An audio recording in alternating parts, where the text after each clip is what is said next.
ఈరోజు మీటింగ్లో జాయిన్ అయిన వాళ్ళందరికీ దేవుని నామంలో నేను శుభాలు తెలియజేసుకుంటా ఉన్నాను. I'm happy to meet you all once again through this meeting. నా మెయిన్ టాపిక్ని స్టార్ట్ చేసే ముందు నేను ఒక చిన్న స్టోరీ షేర్ చేయాలనుకుంటున్నాను. Before that, my name is doctor Priyanka Solomon. నేను Baptist church Sanath Nagar Hyderabad pastor గారి భార్యని. నాకు ఇద్దరు పిల్లలు, దేవర్ యంగర్. ఒకళ్ళు 8 ఏళ్ళ అమ్మాయి, ఇంకొకరు 3 years ఓల్డ్. ఇద్దరు పాపలే. This is about me. So I wanted to share a small story నా. ఒక మదర్ ఒక డాటర్ ఒక ఇంట్లో ఉంటా ఉన్నారు సీషోర్లో. అయితే వాళ్ళకి సడన్ గా పవర్ కట్ అయినప్పుడు ఆ మదర్ ఒక క్యాండిల్ వెలిగించారు. వెలిగించినప్పుడు ఆ చిన్న పాప వెళ్ళిపోయి ఆ క్యాండిల్ ని పట్టుకోవడానికి ప్రయత్నం చేస్తుంది. అప్పుడు మదర్ వెంటనే స్టాప్, డోంట్ టచ్ ఇట్, దాన్ని ముట్టుకోవద్దు అని మాట్లాడినప్పుడు, ఎందుకు నువ్వు ప్రతిదాన్ని నన్ను ఏం చేయొద్దు అని అంటావు, అది చేయొద్దు అంటావు, ఇది చేయొద్దు అంటావు అని ఆ పాప మదర్ మీద కొంచెం విసుక్కుంటది అనమాట. అప్పుడు సడన్ గా ఒక పెద్ద పెనుగాలి వచ్చినప్పుడు వాళ్ళ విండోలో నుంచి ఆ క్యాండిల్ ఆరిపోతా ఉన్నప్పుడు ఆ మదర్ ఒక గ్లాస్ కవర్ ని తీసుకొచ్చి ఆ క్యాండిల్ మీద ఇట్లా బోర్లిస్తారు. ఆ ఫ్లేమ్ ఆరిపోకుండా, క్యాండిల్ లైట్ ఆరిపోకుండా అది ఇంకా గ్లో అవుతా ఉంటది, షైన్ అవుతా ఉంటది అనమాట ఆ లైట్. అది చూసినప్పుడు, ఎందుకు ఇది పెట్టావు, ఈ కవర్ ఎందుకు పెట్టావు అని ఆ పాప వాళ్ళ మదర్ ని అడిగినప్పుడు, ఆమె స్వీట్ హార్ట్, ఈ కవర్ ఉంది కాబట్టే క్యాండిల్ ఫ్లేమ్ బ్లో అవుట్ అవ్వలేదు, అది ఇంకా వెలుగుతూనే ఉంది, కొవ్వొత్తి మంటని ఆ గాలి ఆర్పేస్తుంది లేకపోతే అని వాళ్ళ మదర్ చెప్పడం జరుగుతుంది. అప్పుడు ఆ పాప ఒక చిన్న విషయాన్ని అక్కడ నోటీస్ చేస్తుంది అనమాట. ఆ కవర్ ఆ లైట్ ని గాలి వచ్చినప్పుడు ఆరిపోకుండా చేసింది, అలాగే ఆ లైట్ చాలా లాంగ్ టైం అది గ్లో అయ్యేలాగా, షైన్ అవ్వేలాగా అది కాపాడింది ఆ కవర్ అనే విషయాన్ని తను అక్కడ గ్రహిస్తుంది. సో చిల్డ్రన్ కూడా ఇలా క్యాండిల్ లైట్ లాంటి వాళ్ళే. వాళ్ళు చాలా టెండర్ హార్ట్స్ ఉంటాయి, సున్నితమైన హృదయాలు కలిగిన వాళ్ళు. వాళ్ళని కాపాడడం, మనుషుల దయందును దేవుని దయందును వాళ్ళు వర్ధిల్లేలాగా చేయడం అనేది తల్లిదండ్రులుగా మన బాధ్యత.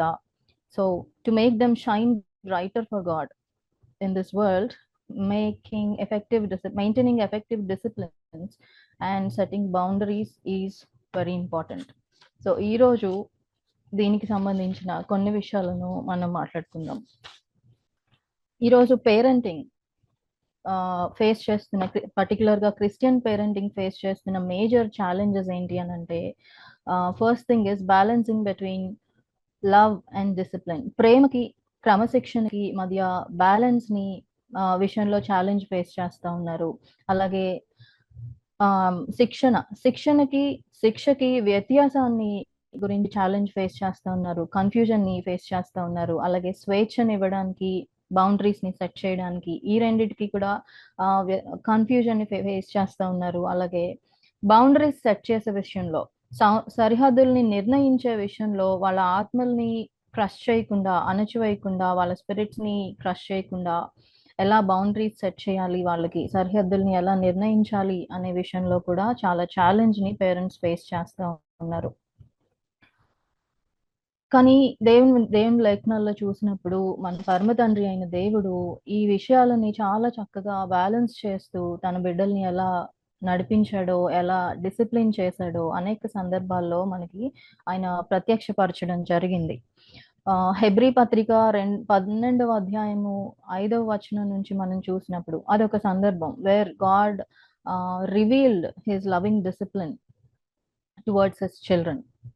అలాగే సో ఆయన ప్రేమ, ఆయన శిక్షణ రెండు బ్యాలెన్స్ చేస్తూ తన పిల్లల్ని చాలా చక్కగా నడిపించడం మనం అక్కడ చూస్తాం. It is so his loving discipline is so firm yet it is gracious. దృఢమైనది మరియు కృపగలిగింది కూడా. సో డిసిప్లిన్ అనేది పనిష్మెంటో కంట్రోల్ చేయడమో కాదు, కానీ అది పిల్లల్ని ట్రైన్ చేసేది, ఎదిగింప చేసేది అని బైబిల్ గ్రంథంలో మనం చూడగలుగుతాం. Proverbs 3rd chapter 11th verse లో మనం చూసినప్పుడు సామెతల గ్రంథము 3వ అధ్యాయము 11వ వచనంలో, my son do not despise the Lord's discipline అని ఉంటది. యెహోవా శిక్షను తృణీకరింపవద్దు అని రాయబడి ఉంటది అనమాట. అక్కడ శిక్షను అనే దగ్గర ఇంగ్లీష్ పదము డిసిప్లిన్ అని రాయబడి ఉంటది. అక్కడ వాడబడిన హీబ్రూ పదం ఏంటి అని అంటే మ్యుసార్ అని రాయబడి ఉంటది అనమాట. అలాగే గ్రీక్ లో పైదియా అని రాయబడి ఉంటది. అంటే ఎక్కడెక్కడైతే ఈ డిసిప్లిన్ అనే మాటని యూజ్ చేశారో, వాడారో, రాయబడిందో లేఖనాల్లో, అక్కడ అనేకమైన సందర్భాల్లో, అనేకమైన ప్లేసెస్ లో మ్యూసార్ అనే పదం మనం ఓల్డ్ టెస్టిమెంట్ లో చూస్తాం. దాని లిటరల్ మీనింగ్ ఏంటి అని అంటే కరెక్షన్, సరిచేయడం, ట్రైనింగ్, ట్రైన్ చేయడము, ఇన్స్ట్రక్షన్, సూచించడము, అలాగే చేజనింగ్, శిక్షించడము, అండ్ మోరల్ షేపింగ్, నైతికతని రూపొందించడం, రూపకల్పన చేయడం అని ఉంటది అన్నమాట. So all these words are the meaning of the discipline. అంటే పిల్లల్ని కంట్రోల్ చేయడం, పనిష్ చేయడము అనేది మాత్రమే డిసిప్లిన్ కాదు. కానీ దాని యొక్క గోల్ ఏంటి అని అంటే, లక్ష్యం, డిసిప్లిన్ యొక్క లక్ష్యం ఏంటి అంటే వాళ్ళని కరెక్ట్ చేయడానికి, నడిపించడానికి, వాళ్ళ యొక్క మొరాలిటీని షేప్ చేయడానికి ఈ డిసిప్లిన్ అనేది మనం యూజ్ చేయాలి. So basically discipline is to train children to obey the rules and standards. అంటే మనం ఒక రూల్స్, స్టాండర్డ్స్ ని వాళ్ళు వాటికి విధేయత చూపించడానికి వాళ్ళని ట్రైన్ చేయడం, ఒక కోడ్ ఆఫ్ బిహేవియర్ ని వాళ్ళలో డెవలప్ చేయడం. ఒకవేళ అవిధేయత చూపిస్తా ఉన్నప్పుడు వాళ్ళని శిక్షించి విధేయతను వాళ్ళకి నేర్పించడం, అంటే పనిష్మెంట్ ఇచ్చినా విధేయతని నేర్పించడం అనేది లక్ష్యంగా పెట్టుకోవడం, దాన్ని డిసిప్లిన్ అని మనం బైబిల్ గ్రంథం ద్వారా మనం చూస్తాం. As per the scriptures, the goal of parenting is not to control but build the character of the child.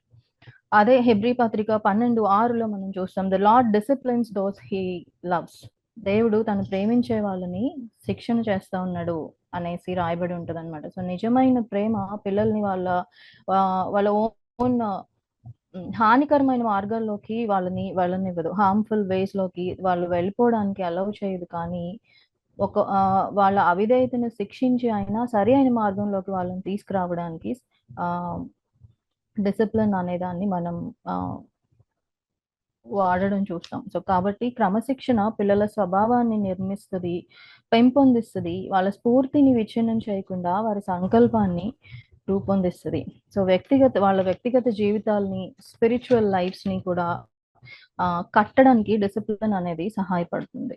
So how to maintain effective disciplines without crushing the spirit of the children, and also how to set the boundaries for their spiritual growth అనే విషయాన్ని ఈరోజు చూద్దాము. ఒక 4 to 5 points మనం ఈరోజు discuss చేద్దాం.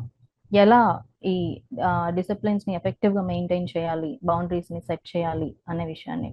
So first and the foremost point is we should discipline the children with love and compassion. పిల్లలు natural గా డిసొబీడియన్స్ వైపుకి ఇంక్లైన్ అవుతా ఉంటారు వాళ్ళు ఎదుగుతూ ఉన్నప్పుడు. ఎందుకు అని అంటే డిసొబీడియన్స్ అనేది మనకి ఆదాము దగ్గర నుంచి వస్తా ఉంది, ఇన్హెరిటెడ్ సిన్ గా వస్తా ఉంటుంది. సో అవిధేయత అనేది పిల్లల్లో ఉంటూనే ఉంటది, వాళ్ళు దాని వైపు ఇంక్లైన్ అవుతా ఉంటారు. కానీ డిసొబీడియన్స్ ని మనం పనిష్ చేయాలి, అవిధేయతని శిక్షించాలి. ఎందుకు శిక్షించాలి అని అంటే విధేయతని నేర్పించడానికి శిక్షించాలి, అంతేకాని వాళ్ళని హర్ట్ చేయడానికి కాదు. So our discipline should be with love and compassion. Discipline ఆ చైల్డ్ ని దేవుని గూర్చిన జ్ఞానంలోకి, మెచ్యూరిటీలోకి ఎదిగింప చేసే విధంగా ఉండాలి, అంతేకాని వాళ్ళని నిరాశపరిచి వాళ్ళకి చిరాకు కలిగించేదిగా ఉండకూడదు అని పౌలు ఎఫెసీయులకు రాసిన పత్రిక 6వ అధ్యాయం 4వ వచనంలో మాట్లాడుతూ ఉంటాడు. ఈ Ephesians 6th chapter 4th verse, fathers do not exasperate your children, instead bring them up in the training and instruction of the Lord. తండ్రులారా మీ పిల్లలకు కోపం రేపక ప్రభువు యొక్క శిక్షణలోను బోధనలోను వారిని పెంచుడి అని మాట్లాడుతున్నాడు పౌలు. ఎగ్జాస్పరేట్ చేయడం, ఫ్రస్ట్రేట్ చేయడం, ప్రవోక్ చేయడం అనే మాటలు మాట్లాడుతూ ఉన్నారు. అంటే నిరాశకి లేదా చిరాకుకి వాళ్ళని గురి చేయకూడదు. ఇదే వాక్యభాగం మీద జాన్ పైపర్ అనే ఒక థియోలాజియన్ మాట్లాడుతూ ఈ స్టేట్మెంట్ చేశారు, the real killer of kids soul is anger and frustration. అంటే పిల్లలలో బిల్డ్ అవ్వే కోపం కానీ, ఫ్రస్ట్రేషన్ కానీ వాళ్ళ సోల్ ని కిల్ చేస్తుంది, వాళ్ళ యొక్క స్ఫూర్తిని కానీ, వాళ్ళ సంకల్పాన్ని గాని అది కిల్ చేస్తది, చంపేస్తది అని మాట్లాడుతున్నారనమాట. కానీ do parents really frustrate children? తల్లిదండ్రులు పిల్లల్ని ప్రేమిస్తారు కానీ, వాళ్ళని ఫ్రస్ట్రేట్ చేస్తారా? నిరాశకి గురి చేస్తారా? లేకపోతే వాళ్ళకి చిరాకు పుట్టించేలాగా తల్లిదండ్రులు బిహేవ్ చేస్తారా? అనే క్వెషన్‌ని మనం చూసినప్పుడు, ఈ వాక్య భాగం ద్వారా మనం అర్థం చేసుకోవాల్సిన విషయం ఏంటంటే, yes they do. Sometimes parents ఇంటెన్షనల్‌గా పిల్లల్ని ఫ్రస్ట్రేషన్‌కి, నిరాశకి గురి చేయకపోయినా, మనం చేసే పనులు తల్లిదండ్రులుగా మనం తీసుకునే నిర్ణయాలు కొన్నిసార్లు లేకపోతే మనం చేసే పనులు వాళ్ళలో ఫ్రస్ట్రేషన్‌ని కలుగ చేస్తాయి. ఎలాంటి విషయాలనంటే, వాళ్ళ ముందు మనము అన్‌రీజనబుల్ డిమాండ్స్ నుంచినప్పుడు, లేపోతే అన్‌రియలిస్టిక్ ఎక్స్‌పెక్టేషన్స్‌ని వాళ్ళ ముందు ఉంచినప్పుడు, వాళ్ళు అటువంటి ఎగ్జాస్పరేషన్‌కి, చిరాకుకి గురి అవుతారు. ఫర్ ఎగ్జాంపుల్ నాకు మా పిల్లలిద్దరు. నా నా పెద్ద కూతురు 6 ఏళ్ల వయసప్పుడు నాకు చిన్న పాప పుట్టింది. అది 2 సంవత్సరాలు వచ్చేటప్పటికి వాళ్ళ అక్కని చాలా ఇరిటేట్ చేస్తా ఉంటదనమాట. నా చిన్న కూతురు పేరు మెలడీ. పెద్దదాని పేరు ఇషి. సో, ఇషిని చాలా ఇరిటేట్ చేస్తా ఉంటది మెలడీ. ఎందుకంటే తను తీసుకున్న ప్రతి టాయ్‌ని నాకు కావాలంటది. తను తను సొంతగా డిజైన్ చేసుకున్న దేన్నైనా గూడా నాకు కావాలని మొండికేస్తా ఉంటదనమాట చిన్న పాప. నా పెద్ద కూతురు ఇచ్చేస్తా ఉంటది కానీ, ఒక టైంలో చాలా ఇరిటేట్ అవుతది. అయితే మా పెద్ద పాప నుంచి "నువ్విచ్చేసేయి. నువ్వు చెల్లిని అర్థం చేసుకో. అది చిన్నది. నువ్వే తనని అర్థం చేసుకోవాలి" అని చెప్తా ఉంటే ఒక టైంలో తను ఫ్రస్ట్రేట్ అయిపోయిందనమాట. ఎందుకు అనంటే తన నుంచి అంత అండర్‌స్టాండింగ్‌ని ఎక్స్‌పెక్ట్ చేయడం కరెక్ట్ కాదు. మెలోడీ చిన్నదే. అట్ ద సేమ్ టైమ్ ఇషి కూడా చిన్న పిల్లనే. తన నుంచి అంత అండర్‌స్టాండింగ్‌ని తన చెల్లి ఏదడిగితే అది ఇచ్చేసే అంత అండర్‌స్టాండింగ్‌ని తన నుంచి ఎక్స్‌పెక్ట్ చేయడానికి Ishi is also a kid. So, తన నుంచి అంత అంత అండర్‌స్టాండింగ్‌ని ఎక్స్‌పెక్ట్ చేయకూడదు. అది అన్‌రీజనబుల్ డిమాండ్ అన్నమాట. అన్‌రియలిస్టిక్ ఎక్స్‌పెక్టేషన్ తనకి ఇవ్వడం. సో, ఇట్లాంటి ఎక్స్‌పెక్టేషన్స్‌ని మనం పిల్లల ముందు ఉంచినప్పుడు వాళ్ళు ఫ్రస్ట్రేషన్‌కి గురవుతారు. అలాగే కంపారిజన్, వేరే వాళ్ళతో కంపేర్ చేసినప్పుడు. ఆ అమ్మాయి చూడు ఎంత స్మార్ట్‌గా ఉందో, నువ్వు ఉన్నావు. నీకసలు ఏం చేత కాదు అనే కంపారిటివ్ వర్డ్స్ మనం మాట్లాడుతూ ఉన్నప్పుడు వాళ్ళు నిరాశకు గురవుతారు. అలాగే ఓవర్ ప్రొటెక్టివ్‌గా మనము పిల్లల పట్ల ఉన్నప్పుడు చాలా సఫకేషన్‌కి గురవుతా ఉంటారు. ఎందుకంటే వాళ్ళకి కొన్ని ఆలోచనలుంటాయి. వాళ్ళకి కొన్ని పనులు చేయాలని ఉంటది. ప్రతి ఒక్కటి కూడా మనం డైరెక్ట్ చేస్తా ఉన్నప్పుడు వాళ్ళ వాళ్ళ థింకింగ్ ఎబిలిటీకి మనము స్పేస్ ఇవ్వకుండా అయిపోతది. వాళ్ళ ఆలోచన విధానాన్ని మనం రెస్పెక్ట్ చేయకుండా అయిపోతుంది. అలాంటి టైంలో కూడా వాళ్ళు ఫ్రస్ట్రేషన్‌కి గురి అవుతా ఉంటారు. ఇలాంటి విషయాలన్నీ కూడా వాళ్ళకి ఊపిరాడకుండా చేస్తాయి. సఫకేషన్‌కి గురి చేస్తా ఉంటాయి వాళ్ళని. అభద్రత భావంలోకి వాళ్ళని నెట్టేస్తూ ఉంటాయి. సో, మనం ప్రేమతోటి, కనికరంతోటి వాళ్ళని డిసిప్లిన్ చేయాలి. క్రమశిక్షణ చెయ్యాలి అనేది లేఖనాల ద్వారా మనం నేర్చుకుంటా ఉన్నాం. ఎఫెసియన్స్ 6థ్ చాప్టర్ 4థ్ వర్స్‌లో పాల్ ఇదే ఇంప్లై చేస్తా ఉన్నాడు. ఇదే సూచిస్తా ఉన్నాడనమాట. పేరెంట్స్ కమాండ్స్ పిల్లలు ఒబే చేసే విధంగా it should B entirely reasonable and proper. అంటే సరి అయిన విధంగా ఉండాలి. సమంజసంగా ఉండాలి. వాళ్ళ ముందు మనం ఉంచే డిమాండ్స్‌ని. పిల్లలు ఆజ్ఞలు పాటించాలి అన్నది మనం ఆశించినట్లయితే మన డిమాండ్స్ పాటించదగినవిగా ఉండాలి అని ఆయన ఇంప్లై చేస్తా ఉన్నాడు. కొంతమంది కామెంటేటర్స్ ఇదే విషయాన్ని ఎఫెసియన్స్ 5థ్ చాప్టర్‌లో భార్యాభర్తల సంబంధాన్ని గురించి మాట్లాడుతా ఉన్నప్పుడు మాట్లాడబడిన సందర్భానికి పోలుస్తూ ఉన్నారు. ఎట్లా అంటే, ఇప్పుడు భార్య భర్తకి విధేయత చూపించాలి అనేది ఆమె డ్యూటీ అయితే, సబ్మిట్ చేసుకోవాలన్నది ఆవిడ విధి అయితే, ఆహ్, భర్త it is a corresponding duty of the husband to manifest such a character that she yields to that, ఆహ్, to his డిమాండ్స్. అంటే ఆయన ఎలాంటి క్యారెక్టర్‌ని, ఎట్లాంటి యాటిట్యూడ్‌ని ప్రదర్శించాలి అనంటే, భార్య తనంతట తానుగా, ఇష్టంగా తను సబ్మిట్ చేసుకునే విధంగా ఆయన యొక్క ఆహ్, ఆయన యొక్క యాటిట్యూడ్ ఉండాలి అనేది వాళ్ళు మాట్లాడుతా ఉన్నారు. అంటే భర్త ప్రేమిస్తేనే భార్య సబ్మిట్ చేసుకోవాలి అని కాదు కానీ, ఈవిడ ఎట్లా విధేయత చూపించాలి అన్నది తన తన కర్తవ్యమో, భర్త కూడా తను ఇష్టంగా సబ్మిట్ చేసుకునే విధంగా ఆ విధమైన క్యారెక్టర్‌ని ఆయన ప్రదర్శించాలి. అది కూడా ఆయన విధి అని మాట్లాడుతూ ఉంటారు. సో, అదే విధంగా అది కంపేర్ చేసుకున్నప్పుడు చిల్డ్రన్ ఒబే చేయాలి అనేది మన ఎక్స్‌పెక్టేషన్ అయినప్పుడు, వాళ్ళు సబ్మిట్ చేసుకోగలిగిన విధంగా మన యొక్క గవర్నెన్స్ ఉండాలి. వాళ్ళు పేరెంటల్ గవర్నెన్స్‌లో ఉన్నప్పుడు అంటే తల్లిదండ్రుల పాలనలో వాళ్ళు ఉన్నప్పుడు, ఆ లవింగ్ క్యారెక్టర్ అనేది మనం ఎగ్జిబిట్ చేయగలగాలి. ప్రాపర్ డిమాండ్స్‌ని, ప్రాపర్ రీజనబుల్ కమాండ్స్‌ని మనం వాళ్ళ ముందు ఉంచాలి. అంతేగాని అన్‌రీజనబుల్ డిమాండ్స్‌ని లేకపోతే ఒక నీడ్‌లెస్ సివియారిటీని కోపం వచ్చినప్పుడు ఎక్స్‌ప్లోడ్ అయ్యే విధంగా ఎక్స్‌ట్రీమ్ యాంగర్‌ని వాళ్ళ మీద మేనిఫెస్ట్ చేస్తూ, ఈ విధంగా మన క్యారెక్టర్ కానీ, మన యాటిట్యూడ్ గాని వాళ్ళ ముందు ఉండకూడదు. సో, వాళ్ళని దేవుని మార్గంలో నడిపించేదిగా, సద్గుణాల వైపుకు వాళ్ళని నడిపించేదిగా ఉండాలి అనంటే మన డిసిప్లిన్ లవ్ తోటి, కంపాషన్ తోటి ఉండాలి అనేది దేవుని వాక్యము మనకి సూచిస్తా ఉన్నది. So, discipline must not provoke shame or discourage. మనము ఇలాంటి క్యారెక్టర్‌ని చూపించలేనప్పుడు విత్ లవ్ అండ్ కంపాషన్ వాళ్ళని డిసిప్లిన్ చేయలేకపోయినప్పుడు, వాళ్ళలో విశ్వాసం సడలిపోతుంది అని కొలోషియన్స్ 3 చాప్టర్ 21st వర్స్ మనకు తెలియజేస్తా ఉన్నది. అంటే దే విల్ బి డిస్కరేజ్డ్ అనే మాట అక్కడ రాయడం జరుగుతుంది. So, we have to nurture them. We have to bring them up with love and compassion. అలాగే సామెతలు గ్రంథము. సామెతల్లో 13వ అధ్యాయం 24వ వచనంలో కూడా ఒక మాట వాడతారు. బెత్తము వాడని తండ్రి కుమారునికి విరోధి అని రాయబడి ఉంటది. Who spares the rod hates his sun.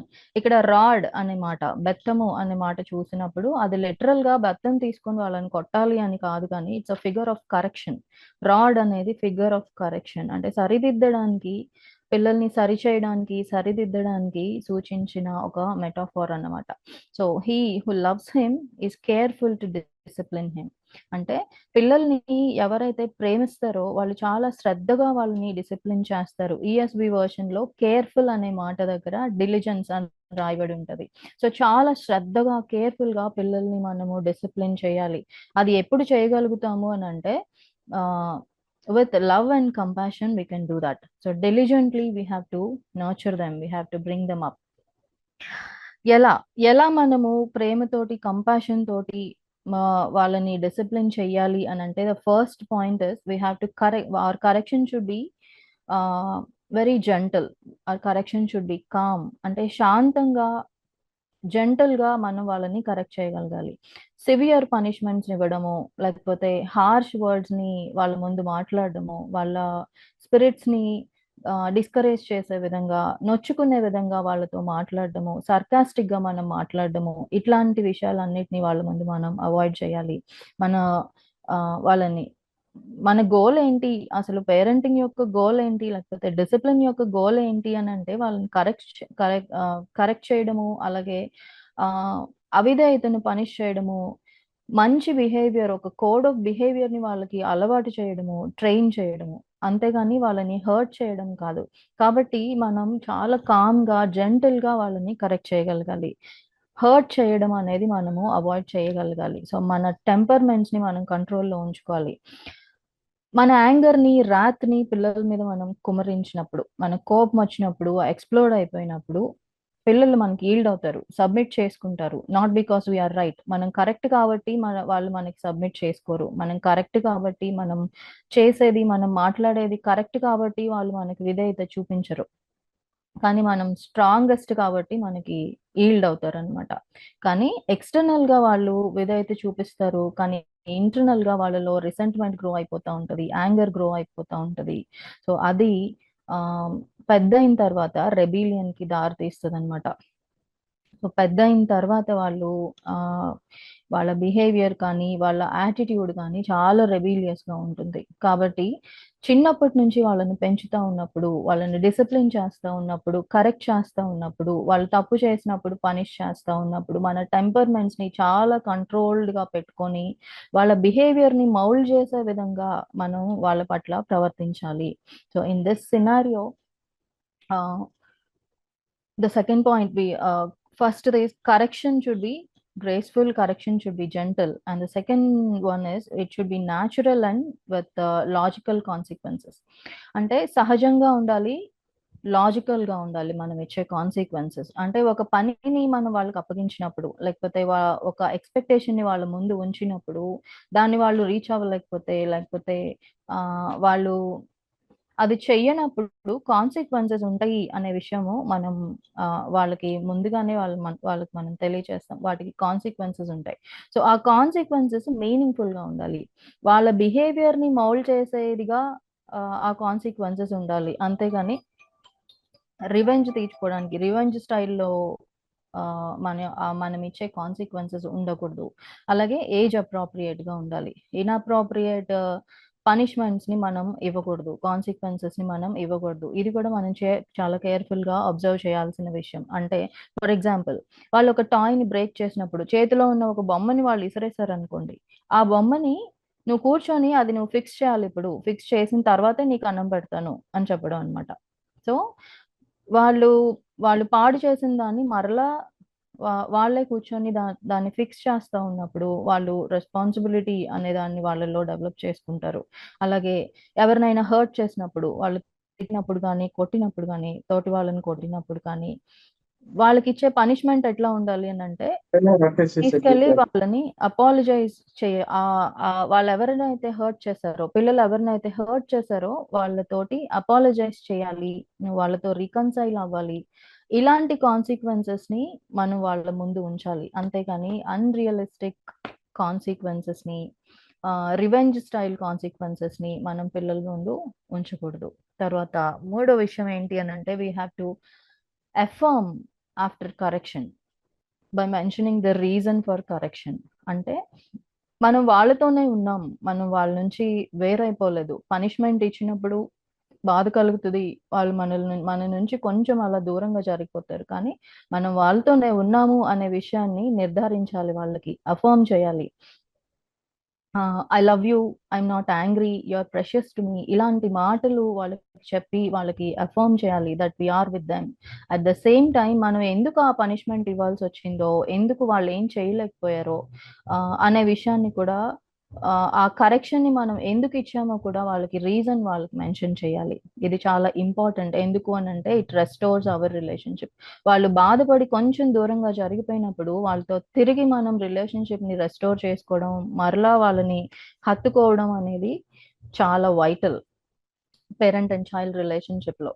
So always ఎప్పుడు కూడా మనము ఈ బ్యాలెన్స్ ని మెయింటైన్ చేస్తూ ఉండాలి, ఎంకరేజ్ చేస్తూ ఉండాలి, ప్రైజ్ చేయాలి, వాళ్ళు చేసిన పనులకి అఫర్మ్ చేయాలి.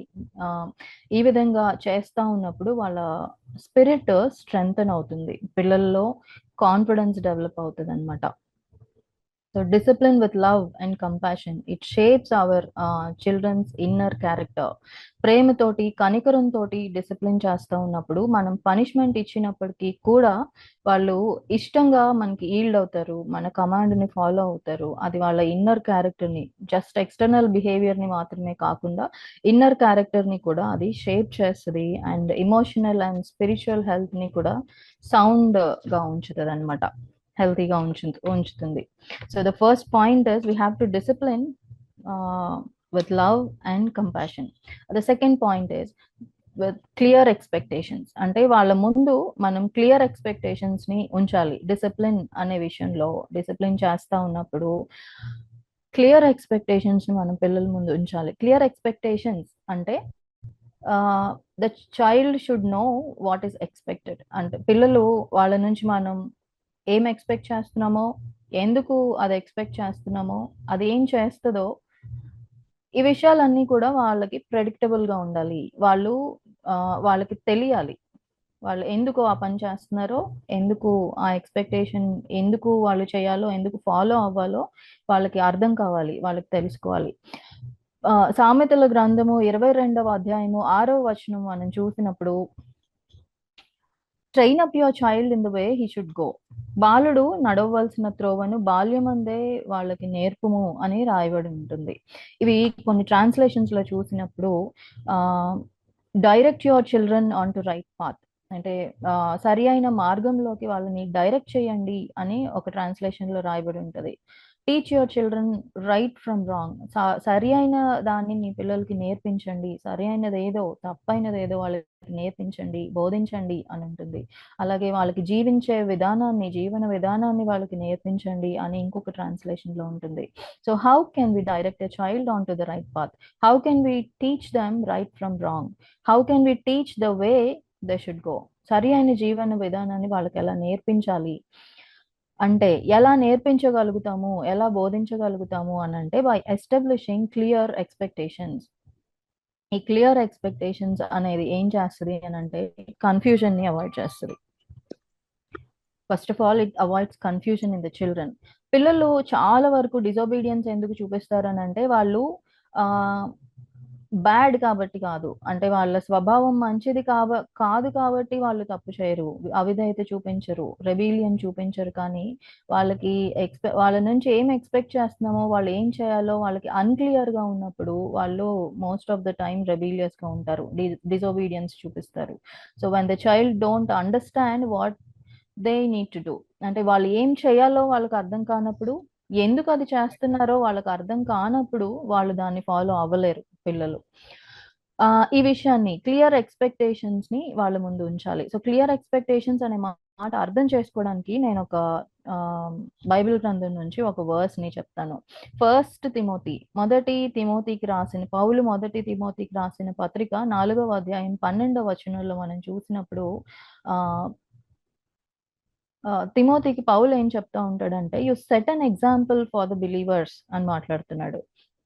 అంటే విశ్వాసులకు సరి అయిన మాదిరిని నువ్వు వాళ్ళ ముందు ఉంచు అని పౌలు సూచిస్తా ఉన్నాడు అనమాట తిమోతిని. ఎలాంటి విషయాల్లో ఎలాగ మాదిరిగా ఉంచాలి అని అంటే మళ్ళీ తర్వాత మాట్లాడతాడు. ఇన్ స్పీచ్, నీ మాటలోను, ఇన్ కాండక్ట్, నీ ప్రవర్తనలోను, ఇన్ లవ్, ప్రేమలోను, ఇన్ ఫెయిత్, విశ్వాసంలోను, ఇన్ ప్యూరిటీ, పవిత్రతలోను నువ్వు విశ్వాసులకు మాదిరిగా ఉండు అని చెప్తా ఉంటాడు అనమాట. This is called clear expectations. అంటే he's giving a direction so clearly. Paul is giving so clearly how the clear expectations avoid the confusion. So clear expectations avoid confusion. ఇదే విధంగా మనం కూడా పిల్లలు ఏం చేయాలి, ఎందుకు చేయాలి, ఏ విషయాల్లో ఎలా వాళ్ళు ఉండాలి అనే విషయంలో చాలా క్లియర్ గా వాళ్ళ ముందు మనం ఎక్స్పెక్టేషన్స్ ఉంచినప్పుడు పిల్లలు దాన్ని చేయడానికి, దానికి విధేయత చూపించడానికి వాళ్ళు ప్రయత్నం చేస్తారు. And also it teachers responsibility. Clarity ఉన్నప్పుడు పిల్లల్లో అండర్స్టాండింగ్ పెరుగుతుంది. అండర్స్టాండింగ్ వాళ్ళ చాయిసెస్ ని, కాన్సిక్వెన్సెస్ ని కూడా అర్థం చేసుకోవడానికి వాళ్ళకి సహాయం చేస్తాయి. సో రెస్పాన్సిబుల్ గా వాళ్ళు పనులు చేయడానికి ప్రయత్నం చేస్తారు. సో క్లియర్ ఎక్స్పెక్టేషన్స్ అనేవి చాలా ఇంపార్టెంట్. క్లియర్ ఎక్స్పెక్టేషన్స్ అనగానే క్లియర్ రూల్స్, స్పష్టమైన రూల్స్, రీజన్స్, అలాగే కాన్సిక్వెన్సెస్, ఇవన్నీ కూడా క్లియర్ గా ఉండాలి. సో క్లియర్ రూల్స్ అంటే it should be simple and age appropriate. Direct గా ఉండాలి, స్పెసిఫిక్ గా ఉండాలి, పాజిటివ్ లాంగ్వేజ్ లో ఉండాలి. అంటే ఫర్ ఎగ్జాంపుల్, నువ్వు చదువుకున్న తర్వాత నీ టేబుల్ ని మెస్సీగా ఉంచొద్దు, నీ స్టడీ టేబుల్ ని నువ్వు మెస్సీగా ఉంచొద్దు అనేది negative language. After you study, tidy up your table, నీ టేబుల్ ని క్లీన్ చేసుకో, నీట్ గా టైడీగా ఉంచు అనేది పాజిటివ్ లాంగ్వేజ్. అంటే వాళ్ళు ఏం చెయ్యాలో దాన్ని డైరెక్ట్ చేయాలి, అంతేగాని నెగటివ్ లాంగ్వేజ్ ఉంది వాళ్ళే ఆలోచించుకొని ఏం చేయాలో వాళ్ళే ఒక కంక్లూజన్ కి వచ్చే విధంగా వాళ్ళ ముందు ఎక్స్పెక్టేషన్స్ ని పెట్టకూడదు. So clear rules should be clear. మన రూల్స్ సెట్ చేస్తా ఉన్నప్పుడు సింపుల్ గా, స్ట్రైట్ గా, స్పెసిఫిక్ గా, పాజిటివ్ లాంగ్వేజ్ లో మనం వాళ్ళ ముందు ఉంచాలి. అలాగే రీజన్స్, చిల్డ్రన్ ఎందుకు చేస్తున్నాం ఇది అనే క్లియర్ రీజన్స్ అర్థమైనప్పుడు మాత్రమే దాన్ని చేయగలుగుతారు. So for example, pick up all the toys after your playing అని మనం కమాండ్ ఇచ్చినప్పుడు కొన్నిసార్లు కొంతమంది పిల్లలు దాన్ని చేస్తారు, కొన్ని చేయరు. ఎందుకు అని అంటే అది ఎందుకు చేయాలో వాళ్ళకి తెలియదు, వాళ్ళకి అర్థం కాక, రీజన్ అర్థం కాక. కానీ మనము వాళ్ళకి విత్ రీజన్ వాళ్ళకి చెప్పగలగాలి. అంటే నువ్వు ఆ టాయ్స్ అన్నిటినీ పికప్ చేయి, ఎందుకు అని అంటే దాని మీద ఎవరైనా తొక్కితే వాళ్ళ కాలు హర్ట్ అవుతుంది, లేకపోతే నీ టాయ్ బ్రేక్ అయిపోతుంది. వాళ్ళకి దెబ్బ తగులుతది. ఇలాంటి క్లియర్ రీజన్‌ని మనం స్టేట్ చేయగలగాలి. అప్పుడు వాళ్ళు ఇమ్మీడియేట్‌గా దానికి రెస్పాండ్ అవుతారు. ఒబే అవుతారనమాట. ఆ తర్వాత క్లియర్ కాన్సిక్వెన్సెస్ కూడా క్లియర్‌గా ఉండాలి. ఈ పని చేయకపోతే ఈ కాన్సిక్వెన్స్ ఉంటది. ఈ పని చేయకపోతే ఈ పనిష్మెంట్ ఉంటది. అనే విషయాన్ని కూడా మనం చాలా క్లియర్‌గా వాళ్ళ ముందు ఉంచాలి. ఆ కాన్సిక్వెన్సెస్ అనేది అప్పటికప్పుడు ఆహ్, కోపంలో నుంచి ఆహ్, వచ్చే మనం ఆ కాన్సిక్వెన్సెస్‌ని వాళ్ళ ముందు ఉంచకూడదు. ముందుగానే దాన్ని స్టేట్ చేయాలి. అప్పటికప్పుడు వాళ్ళు చేయలేకపోయినప్పుడు, ఏదైనా పని చేయడంలో ఫెయిల్ అయిపోయినప్పుడు అప్పటికప్పుడు చెప్పకూడదు. So, it should be clear and ముందుగానే వాళ్ళకి ఆ కాన్సిక్వెన్సెస్‌ని మనం చెప్పాలి. అనంటే if you don't pick up the toys, ఆ టాయ్స్‌ని నువ్వు పికప్ చేయకపోతే, ఆడుకున్న తర్వాత ఆ టాయ్స్ అన్నిటిని నువ్వు పికప్ చేయకపోతే, వాటన్నిటిని నేను తీసేస్తాను. నీకు ఒక డే అంతా ఆ టాయ్స్ ఇవ్వను అనే విషయాన్ని మనం ముందుగానే వాళ్ళకి చెప్పాలన్నమాట. అప్పుడు డిసిప్లిన్ అనేది ఫెయిర్‌గా ఉంటది వాళ్ళకి. అలాగే రూల్స్ కూడా మనము చేంజ్ చేయకూడదు. It should not change in any circumstances. Rules, consequences అనేవి ఎప్పటికి కూడా స్టేబుల్‌గా ఉండాలి. కన్సిస్టెంట్‌గా ఉండాలి. ఇలాంటి డిసిప్లిన్‌ని వాళ్ళ ముందు ఉంచినప్పుడు వాళ్ళని రైట్ పాత్‌లోకి మనం నడిపించగలుగుతాం. రైట్ వేని వాళ్ళకి టీచ్ చేయగలుగుతాం. రిపీటెడ్‌గా మనము ఈ ఎక్స్‌పెక్టేషన్స్‌ని చెప్తా ఉండాలి.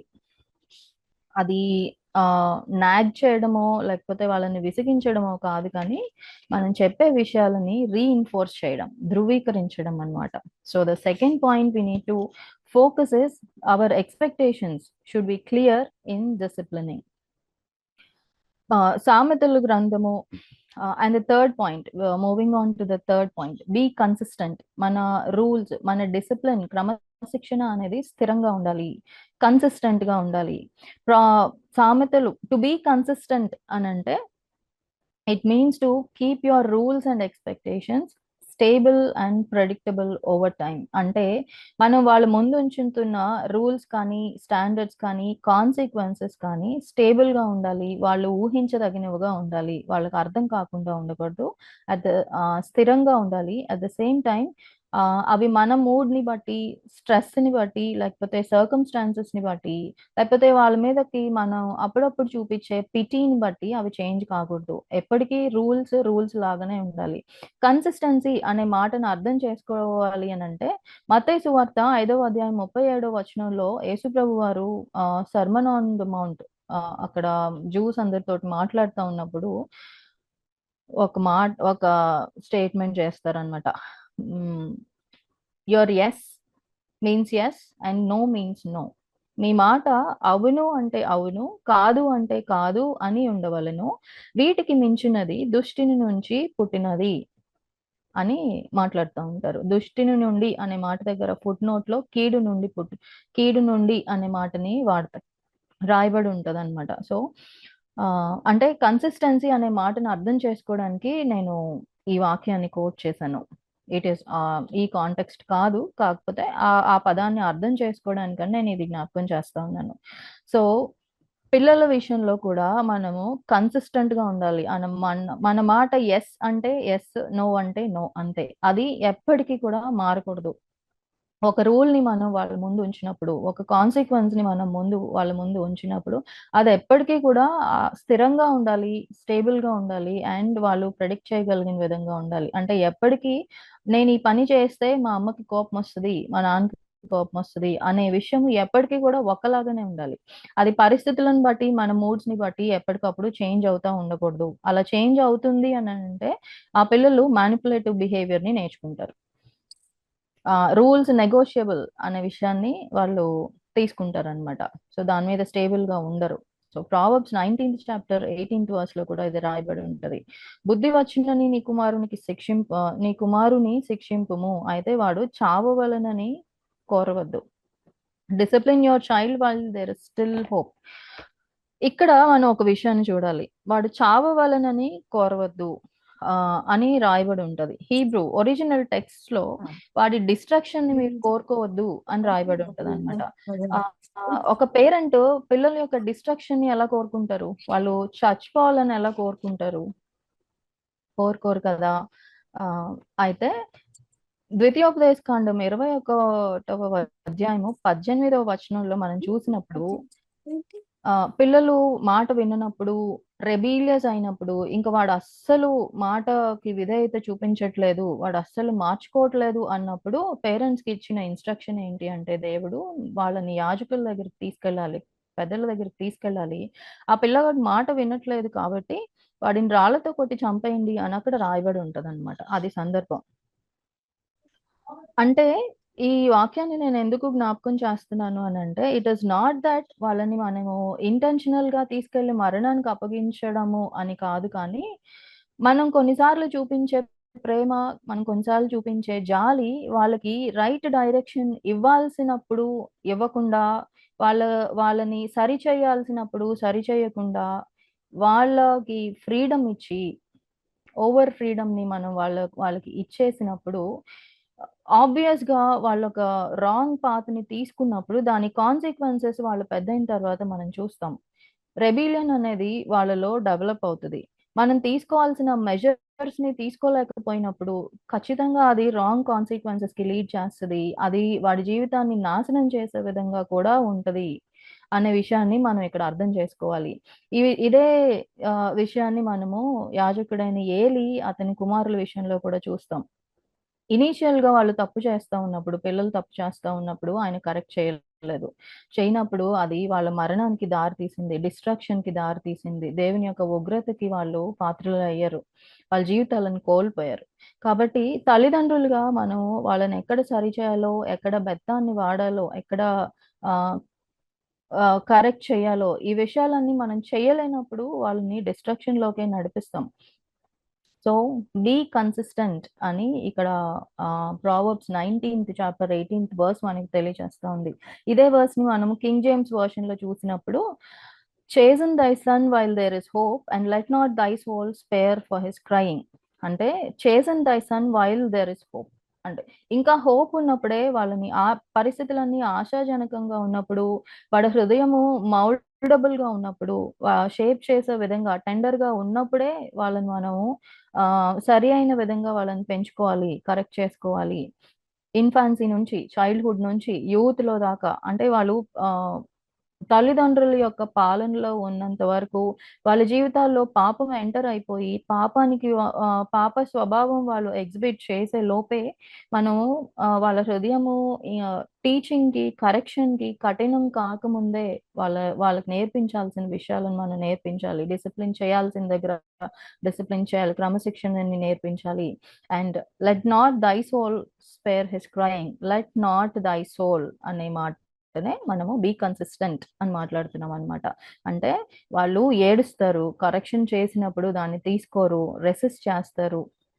లేకపోతే ఆహ్, ఏడుస్తా ఉంటారు. లేకపోతే మన ముందు ఆహ్, చాలా అర్జెంట్ పిటిషన్స్‌ని, రిక్వెస్ట్‌ని పెడతా ఉంటారు. లేకపోతే చాలా హంబుల్‌గా రిక్వెస్ట్ చేస్తా ఉంటారు. ఇలాంటి విషయాలన్నీ ఎందుకు చేస్తారు అనంటే, కరెక్షన్‌ని తీసుకోకుండా ఉండడానికి, కరెక్షన్ నుంచి తప్పించుకోవడానికి ఇలాంటి విషయాలన్నీ చేస్తారు. కానీ వాళ్ళలా ఏడ్చినా కూడా మీరు స్పేర్ చేయొద్దు. మీ డిసిప్లిన్‌ని మీరు మీ క్రమశిక్షణని మీరు వాళ్ళ పట్ల చూపించకుండా మానొద్దు. మీ క్రమశిక్షణ విషయంలో మీరు కన్సిస్టెంట్‌గా ఉండండి. Let not thy soul spare his crying. క్రమశిక్షణ అనే విషయంలో మాత్రము మనం కన్సిస్టెంట్‌గా ఉండాలి అని ఈ వాక్య భాగం సెలవిస్తా ఉంది. So, whatever he May does వాళ్ళు ఏం చేసినా కూడా ఆ రాడ్ అనేది మనము వాడకుండా ఉండకూడదు పిల్లల పట్ల. సో, దేవుని వాక్యము ఇది మనకి పేరెంట్స్‌కి ఇస్తున్న డైరెక్షన్ అన్నమాట. మనం సెట్ చేసిన రూల్స్‌ని, కాన్సిక్వెన్సెస్‌ని రేస్ ఎప్పటికీ చేసే ప్రాసెస్ స్టార్ట్ చేసావా? ఎన్ఫోర్స్ చేయాలి. ఎన్ఫోర్స్ చేసే విషయంలో ఎక్కడ కాంప్రమైజ్ కాకూడదు. ఒకవేళ కాంప్రమైజ్ అవుతే అది డిస్ట్రక్షన్‌కి దారితీస్తది. పిల్లల యొక్క నాశనానికి అది దారితీస్తది అనే విషయాన్ని ఈ వాక్య భాగం మనకు తెలియజేస్తా ఉంది. సో, ఇన్‌కన్సిస్టెంట్ డిసిప్లిన్ అనే దానికి నేను ఒక ఎగ్జాంపుల్ చెప్తాను. మా ఇషి, మెలడీ మా పిల్లలిద్దరూ చిన్న పాప పెద్ద పాపని బాగా కొట్టేస్తా ఉంటదనమాట. 2 సంవత్సరాలు, 2.5 సంవత్సరాలు వచ్చిన దగ్గర నుంచి తను కొట్టడం మొదలుపెట్టింది. అది అడిగింది ఏదైనా ఇవ్వకపోతే పెద్దదాన్ని 2 చేతులు పెట్టి బాధేస్తా ఉంటదనమాట. కొట్టేస్తా ఉంటదనమాట. సో, ఇలాంటి విషయంలో నువ్వు అక్కని ఇంకొకసారి కొట్టావంటే, తను నీకంటే పెద్దది, నువ్వు కొట్టావంటే నేను బయట నుంచోబెడతాను తీసుకెళ్ళి అని చెప్పాను తనకి. చెప్పినప్పుడు అయినా కూడా తను కొట్టింది.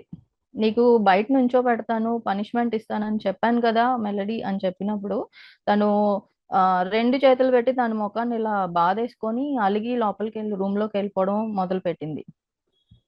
అయినా కూడా స్టేబుల్‌గా నువ్వు ఇంకొకసారి చెయ్యెత్తితే నీకు అదే పనిష్మెంట్ ఇస్తానని చెప్పినప్పుడు, కొన్ని రోజుల తర్వాత she stopped beating her sister.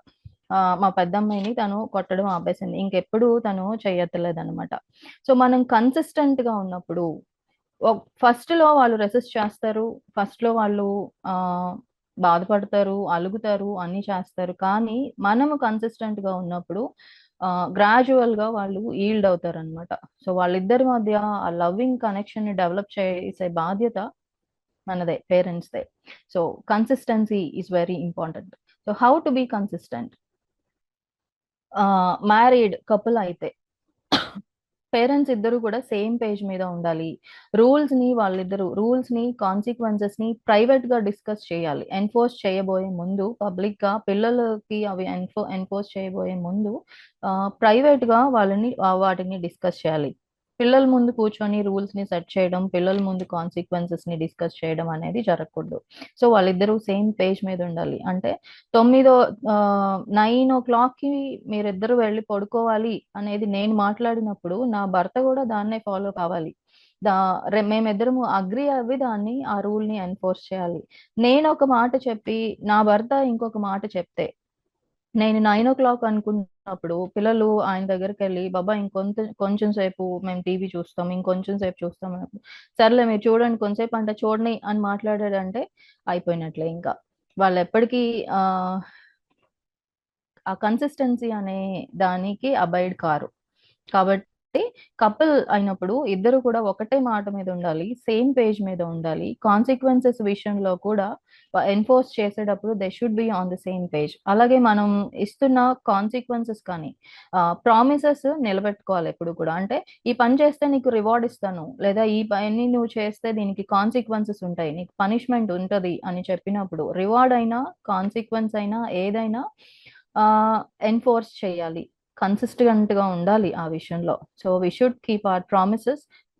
మంచి పనులు చేసినప్పుడు రివార్డ్ ఇస్తాను అన్నప్పుడు ఇవ్వాలి. చెడ్డ పని చేస్తా ఉన్నప్పుడు దీనికి కాన్సిక్వెన్సెస్ ఉంటది అన్నప్పుడు ఆ కాన్సిక్వెన్సెస్‌ని మనం ఎన్ఫోర్స్ చేయాలి. అప్పుడే పిల్లలు ఆహ్, మన ఎక్స్‌పెక్టేషన్స్‌ని వాళ్ళు ప్రెడిక్ట్ చేయగలుగుతారు. తర్వాత పోను పోను వాళ్ళు ఇంకేవైనా విషయాల్లో ఉన్నప్పుడు, ఓహ్! ఈ విషయం ఇది మా పేరెంట్స్‌కి కోపాన్ని తీసుకొస్తది కాబట్టి ఇది నేను చేయకూడదు అనే రూల్‌ని వాళ్ళు ఇన్కల్కేట్ చేసుకుంటారనమాట. అదే విధంగా ఇట్ షుడ్ బి ప్రెడిక్టబుల్. ఊహించదగిన విధంగా ఉండాలి. హార్ష్‌గా వాళ్ళ పట్ల మనము కాన్సిక్వెన్సెస్‌ని కుమ్మరించకూడదు. ఇట్ మీన్స్ కన్సిస్టెన్సీ అనేది స్టడీగా, కామ్‌గా, ఫెయిర్‌గా ఉండాలి. టోటలీ. సో, ఇది God always was consistent towards Israelites. ఇజ్రాయెలైట్స్‌ని పనిష్ చేస్తా ఉన్నప్పుడు కానీ, కరెక్ట్ చేస్తా ఉన్నప్పుడు గానీ, దేవుడు అనేక మార్లు మీరిది చేస్తే ఇది జరుగుతదని వార్న్ చేస్తానే ఉండడం మనం లేఖనాల్లో చూస్తాం. కాబట్టి కన్సిస్టెన్సీ అనేది దేవుడు మనకిస్తున్న డైరెక్షన్ డిసిప్లిన్ విషయంలో. సో, బీయింగ్ కన్సిస్టెంట్ అనేది పేరెంటింగ్ విషయంలో చాలా important. And fourth one is positive reinforcement.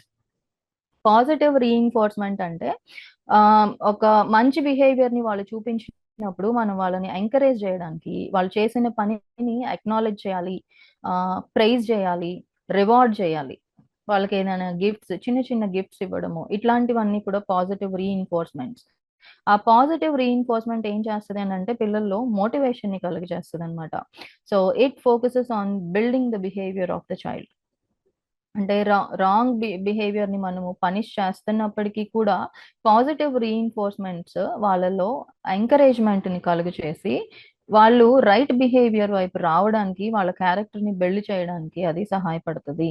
Positive రీఇన్ఫోర్స్‌మెంట్స్ అనేది. సో, కాన్సిక్వెన్సెస్ ఒక్కటే కాదు మనం ఎన్ఫోర్స్ చేయాల్సింది. వాళ్ళు మంచి పనులు చేసినప్పుడు, విధేయత చూపించినప్పుడు పాజిటివ్ రీఇన్ఫోర్స్‌మెంట్స్‌ని కూడా మనం చూపించగలగాలి. అంటే వాళ్ళ పనిని అక్నాలెడ్జ్ చేయడము, దాన్ని ప్రైజ్ చేయడం కానీ, దానికి గిఫ్ట్స్ ఇవ్వడం కానీ, రివార్డ్ చేయడం కానీ మనం చేయగలగాలి. అది ఏం చేస్తది అనంటే పిల్లలు హృదయం నుంచి కూడా వాళ్ళు విధేయత చూపించడం నేర్చుకుంటారు ఆ విషయం వల్ల. అంతేగాని భయంతోటి వాళ్ళు విధేయత చూపించటం కాకుండా ఇష్టంగా వాళ్ళు ఒబే అవ్వడానికి ప్రయత్నం చేస్తారు.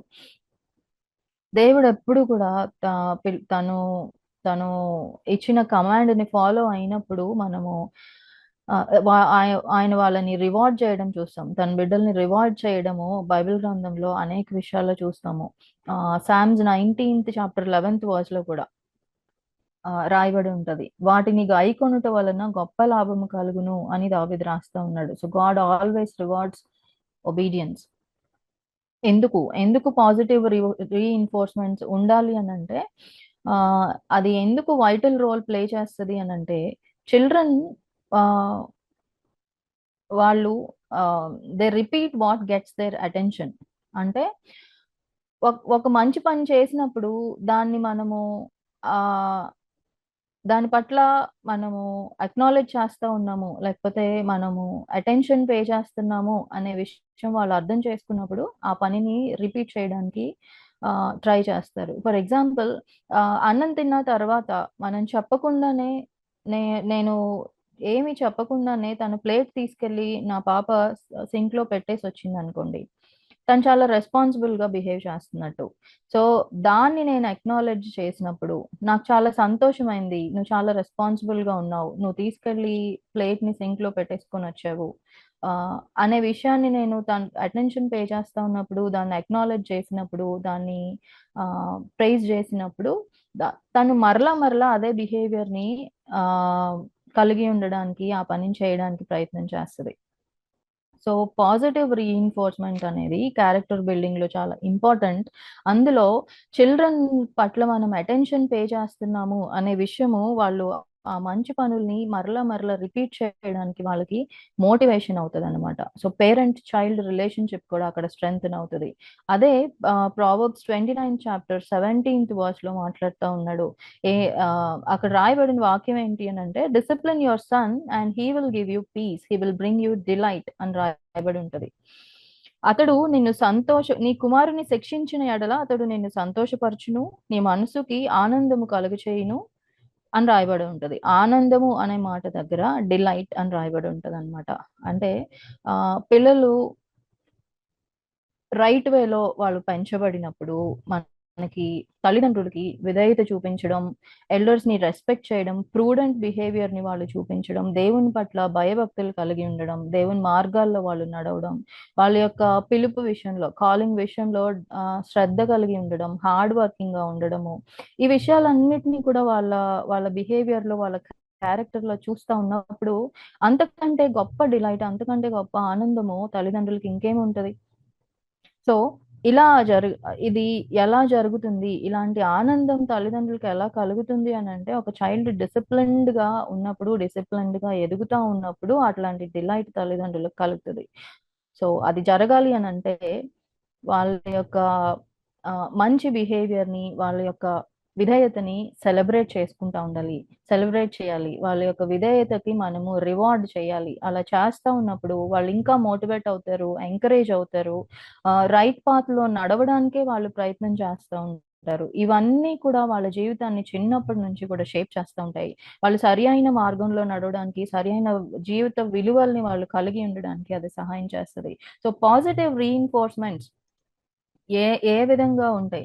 ఎలాంటి పాజిటివ్ రీఇన్ఫోర్స్‌మెంట్స్‌ని మనము పిల్లల ముందు ఉంచొచ్చు అనంటే, first and foremost the most powerful one is the verbal reinforcement. అంటే మన మాటలు. మన మాటలు వాళ్ళని ఎంకరేజ్ చేసే విధంగా ఉండాలి. It should B short and specific. అంటే స్పెసిఫిక్‌గా వాళ్ళు ఏం పని చేస్తున్నారో దాన్ని మనం స్పెసిఫై చేసి వాళ్ళని ఎంకరేజ్ చేయాలన్నమాట. అంటే ఎగ్జాంపుల్ ఆహ్, I am proud of you. You cleaned up without being asked అని చెప్పడం. అంటే నువ్వు సూపర్. నువ్వసలు భలే చేసావు అని చెప్పే మాట తప్పు మాట అది. ఎందుకు అనంటే అది వాళ్ళలో ఆహ్, ప్రైడ్‌ని డెవలప్ చేస్తది. కానీ వాళ్ళు ఏం చేశారో దాన్ని స్పెసిఫై చేసి మాట్లాడతారు. ఉన్నప్పుడు నువ్వు ఇదంతా క్లీనప్ చేసావు కాబట్టి నేను చెప్పకుండానే నువ్వు ఈ ఏరియా అంతటిని నువ్వు ఈ టాయ్స్ అన్నిటిని నువ్వు క్లీన్ చేసావు కాబట్టి నేను చాలా ప్రౌడ్గా ఫీల్ అవుతున్నాను నీ గురించి అని చెప్పే మాట వాళ్ళలో ఎంకరేజ్మెంట్ని కలుగజేస్తుంది. వితౌట్ ప్రైడ్ వాళ్ళు మరలా మరలా ఆ రెస్పాన్సిబిలిటీని డెవలప్ చేసుకోవడానికి ప్రయత్నం చేస్తారు. అలాగే ఎవరైనా పెద్దవాళ్ళు కూర్చొని ఉన్నప్పుడు వాళ్ళ వాటర్ కోసం ఎదురు చూస్తా ఉన్నప్పుడు వీళ్ళ చేతుల్లో ఉన్న వాటర్ బాటిల్ ఇచ్చేసారనుకోండి వాళ్ళకి. ఆ టైంలో నువ్వు వాళ్ళకి కైండ్‌నెస్ చూపిచ్చావు గదా! దేవుడు చాలా ఆనందపడతాడు నీ బిహేవియర్‌ని బట్టి. నువ్వు the kindness you showed today is very good. అనే విషయాన్ని మనం చెప్పినప్పుడు. అంటే వాళ్ళు ఏం చేస్తున్నారో మనం దాన్ని స్పెసిఫై చేస్తున్నాము. దాన్ని ఎలాంటి రివార్డ్ వాళ్ళు ఆహ్, ఫేస్ చేస్తారు. ఎలాంటి రివార్డ్‌ని వాళ్ళు పొందుకుంటారు అనే విషయాన్ని కూడా మనము స్పెసిఫిక్‌గా మాట్లాడుతా ఉన్నాం. ఇలాంటి విషయాలు వాళ్ళలో ఎంకరేజ్‌మెంట్‌ని, మోటివేషన్‌ని కలుగజేస్తాయి. అలాగే ఫిజికల్ రీఇన్ఫోర్స్‌మెంట్స్ అంటే వాళ్ళని ప్యాట్ చేయడము, వాళ్ళని ఆహ్, ఈ రోజుల్లో హైఫై చేయడము, ఇట్లాంటి విషయాలన్నీ కూడా. అలాగే వాళ్ళతో టైమ్ స్పెండ్ చేయడము. ఒక 10 నిమిషాలు ప్రతిరోజు కూడా పిల్లలతోటి మనము టైమ్ స్పెండ్ చేయాలి. వాళ్ళేదైనా మంచి పని చేసినప్పుడు ఇంకొంచెం ఎక్కువ టైం, ఇంకొక ఎక్స్‌ట్రా 15 మినిట్స్ వాళ్ళతోటి కూర్చొని టైమ్ స్పెండ్ చేయడం, మాట్లాడడం, వాళ్ళతో కలిసి ఇలాంటి విషయాలన్నీ కూడా పాజిటివ్ రీఇన్ఫోర్స్‌మెంట్సే. ఇంకా చిన్న పిల్లల విషయానికొస్తే వాళ్ళకేదైనా టోకెన్ ఇవ్వడం, లేకపోతే ఒక చిన్న చిన్న స్టిక్కర్స్ ఇవ్వడము, రివార్డ్స్ ఇవ్వడం, చిన్న చిన్న రివార్డ్స్. ఆ రివార్డ్స్ ఎక్స్‌పెన్సివ్‌గా ఉండక్కర్లేదు కానీ చిన్న చిన్నవే అయినా కూడా వాళ్ళని రికగ్నైజ్ చేస్తున్నాము. వాళ్ళు చేస్తున్న పనుల్ని మనము రికగ్నైజ్ చేస్తున్నాము, అటెన్షన్ పే చేస్తున్నాము అనే విషయాన్ని వాళ్ళకి తెలియచేయడానికి మనం ఈ పాజిటివ్ రీఇన్ఫోర్స్‌మెంట్స్ అనేవి మనకి ఉపయోగపడతది. So, it should be specific and ఆహ్, రివార్డ్ అనేది వాళ్ళ ఎఫర్ట్‌ని మనము రివార్డ్ చేయడానికి ప్రయత్నం చేయాలి. సో, ఇప్పటికి మనము 3 విషయాలు చూసాం. 4 విషయాలు చూసాం. And final one is modelling good behaviour. మనము ఇవన్నీ విషయాలు డిసిప్లిన్ చేస్తా ఉన్నాం. కానీ, మన బిహేవియర్‌లో మనము వీటిని మోడల్ చేయలేకపోతే, మన ప్రవర్తనల్లో, మన మాటల్లో వీటిని మనం మోడల్ చేయలేకపోతే, మన మనం బోధించే విషయాలన్నీ కూడా వాళ్ళు అటెన్షన్ పే చేయరు. పిల్లలు దాన్ని ఇన్కల్కేట్ చేసుకోరు. So, children learn more from what they see. This is very important.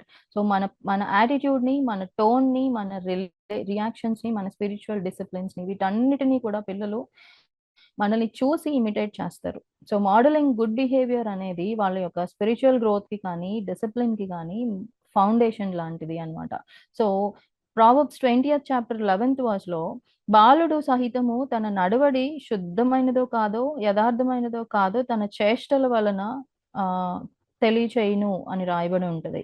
So, మనం కూడా మన మన కాండక్ట్, మన బిహేవియర్, మన క్యారెక్టర్ సరి అయినదిగా లేకపోతే మనం వాటిని చేస్తా ఉన్నప్పుడు పిల్లలు వాటిని ఫాలో అవ్వలేరు. ఎందుకు అనంటే, మనం చెప్పే వాటికంటే వాళ్ళు మనల్ని చూసి నేర్చుకునే విషయాలే ఆహ్, చాలా ప్రాముఖ్యమైనది. సో, మనం ఎమోషనల్ కంట్రోల్ విషయంలో కానీ, రెస్పాన్సిబిలిటీ విషయంలో కానీ, ఇతరుల పట్ల మనం చూపించే రెస్పెక్ట్, మేనర్స్ విషయంలో కానీ, మన స్పిరిచ్యువల్ డిసిప్లిన్స్ విషయంలో కానీ, వీటన్నిటి విషయంలో కూడా మనము సెల్ఫ్ కంట్రోల్‌ని, కైండ్‌నెస్‌ని ఎగ్జిబిట్ చేస్తా ఉన్నప్పుడు, పిల్లలు కూడా అదే విషయాలని వాళ్ళ జీవితాల్లో నేర్చుకోవడానికి, వాటిని ఇంప్లిమెంట్ చేయడానికి, ఇమిటేట్ చేయడానికి ప్రయత్నం చేస్తారు.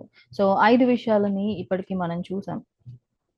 So, when we discipline with love and compassion, when we correct the children by being consistent, గాడ్లీనెస్‌ని మనం మోడల్ చేస్తా ఉన్నప్పుడు, కన్సిస్టెంట్‌గా వాళ్ళని మనం కరెక్ట్ చేస్తా ఉన్నప్పుడు, లేకపోతే వాళ్ళని క్లియర్ ఎక్స్‌పెక్టేషన్స్ వాళ్ళ ముందు ఉంచి బౌండరీస్ సెట్ చేస్తా ఉన్నప్పుడు, ప్రేమతోటి క్రమశిక్షణ చేస్తా ఉన్నప్పుడు, మన హృ మన మన ఇళ్ళన్నీ కూడా రైటియస్‌నెస్‌లో పిల్లల్ని పెంచడానికి ట్రైనింగ్ గ్రౌండ్స్ లాగా మారతాయి.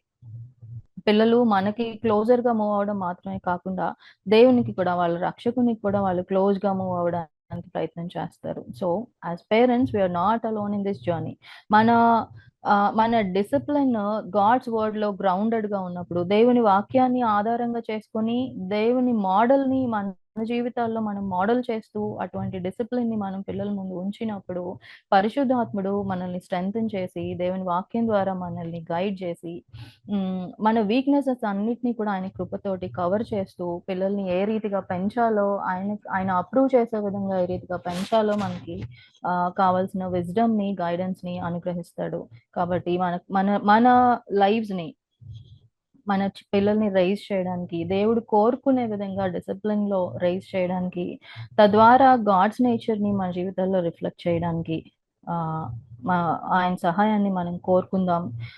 ఈ విధంగా మన పిల్లలు వాళ్ళ క్యారెక్టర్‌లో స్ట్రాంగ్‌గా గ్రో అవ్వడానికి, వాళ్ళు విశ్వాసంలో ఫర్మ్‌గా ఉండడానికి, అలాగే క్రీస్తులో వాళ్ళు సెక్యూర్‌గా దేవుని ప్రేమలో, క్రీస్తు ప్రేమలో వాళ్ళు సెక్యూర్‌గా ఉండడానికి, వాళ్ళ జీవితాల్ని బిల్డ్ చేయడానికి మనం ప్రయత్నం చేద్దాం. May His peace and wisdom fill our parenting today. Thank you. పరలోకపు తండ్రి, నీ పాలకు వందనాలు యేసయ్యా. నీకే కోటాను కోట్ల కృతజ్ఞతాస్తుతి స్తోత్రములు. ప్రజానికే వందనాలు వందనాలు వందనాలు ప్రభా. ఇదిగో నైనా నీ యొక్క కుటుంబంలో మా ప్రభా, నీ పిల్లలనుగా మమ్మల్ని అందరినీ చేర్చుకొని మా ప్రియ పరలోకపు తండ్రి నైనా, మరి నైనా నీ కొరకు మేమందరం ఏ విధంగా జీవించాలో, ఏ విధంగా నీ కొరకు, నీ రాజ్యం కొరకు మేము ప్రిపేర్ కావాలో, ఈ లోకంలో మేము అనేకులకు నైనా ఏ విధంగా మాదిరిగా మేము జీవించాలో, మా పిల్లలకు మేము ఏ విధంగా నేర్పించాలో, ప్రతి విషయాన్ని మా ప్రభా నా తండ్రినా నీ వాక్యమును ఆధారంగా చేసుకొని అయా నాన్న మా ప్రభా, నీ ప్రియ దాస్టాలు నీ సహకారాలు మా ప్రభా చెప్పిన ప్రతి మాటను బట్టి నాన్న పరిశుద్ధాత్మ మా ప్రభా నాన్న నీ దాస్టాల్లో నాన్న మా ప్రభా ఉంచి మీరు మాట్లాడిన ప్రతి మాటను బట్టి నీకు స్తోత్రం చెల్లించుకొచ్చున్నాం. మా ప్రభా నాన్న వినినటువంటి వాక్యానుసారంగా మా పిల్లలను మా ప్రభా పెంచేటువంటి కృపను మాకు దయచేయమని బతి మార్కు వచ్చినాను యేసయ్యా. మా తండ్రి దేవా నీకు స్తుతి స్తోత్రం చెల్లించుకొచ్చున్నాం. మా ప్రభా తండ్రినైనా మా ప్రభా మా జీవితాలు ముందుగా మా ప్రభా, మా యొక్క నడవడి, మా మాటలు అయ్యా ప్రభా, మేము చేసేటువంటి ప్రతి క్రియ కూడా మా ప్రభా తండ్రినైనా నీ చిత్తానుకూలమైనదిగా ఉంటకు సహాయం చేయండి. ఆ రీతిగా తల్లిదండ్రులమైనటువంటి మమ్మను చూచి మా పిల్లలు కూడా మా ప్రభా అదే రీతిగా నేర్చుకోగలిగేటువంటి కృపను దయచేయమని బతిమాలకు వచ్చినాను తండ్రి. సహాయం చేయండి అయినా మా ప్రభా, మా మాటల్లో పరివర్తన, మా క్రియలలో పరివర్తన, ప్రతి విషయంలో కూడా మా ప్రభా నాన్న చక్కని అయ్యా మాదిరిగా మా ప్రభు మేము జీవించే కృపను మాకు దయచేయమని బతిమాలుకొచ్చున్నాం తండ్రి. తండ్రి నీకు స్తోత్రం చెల్లించుకొచ్చున్నాం. ఇదిగో ప్రభా నాన్న వినినటువంటి వాక్యం ఏ ఒక్కరిలో కూడా మా ప్రభా వ్యర్థంగా పోకుండా ప్రతి ఒక్కరు కూడా అయ్యా వారి వారి కుటుంబంలోనూ మా ప్రభా సరిచేసుకొని సాక్ష్యము కలిగినటువంటి మా ప్రభు పిల్లలనుగా మా ప్రభు పెంచేటువంటి కృపతో మా ప్రభు ప్రతి కుటుంబాన్ని నింపమని బతిమాలుకొచ్చున్నాను. సహాయం చేయండి తండ్రికి స్తోత్రం. రాజా నీకు వందనాలు. ఇదో ప్రభా ఇటు కార్యక్రమాన్ని బట్టి మరొకసారి ఈ పాలకు వందనాలు కృతజ్ఞతాస్తుతులు స్తోత్రం చెల్లించుకుంటూ ఘనత మహిమ ప్రభావాలు యేసుక్రీస్తు నామములో చెల్లిస్తూ యేసు నామములో చిన్న ప్రార్థన సమర్పించి వేడుకొచ్చున్నాను మా ప్రియ పరలోకపు తండ్రి. ఆమేన్.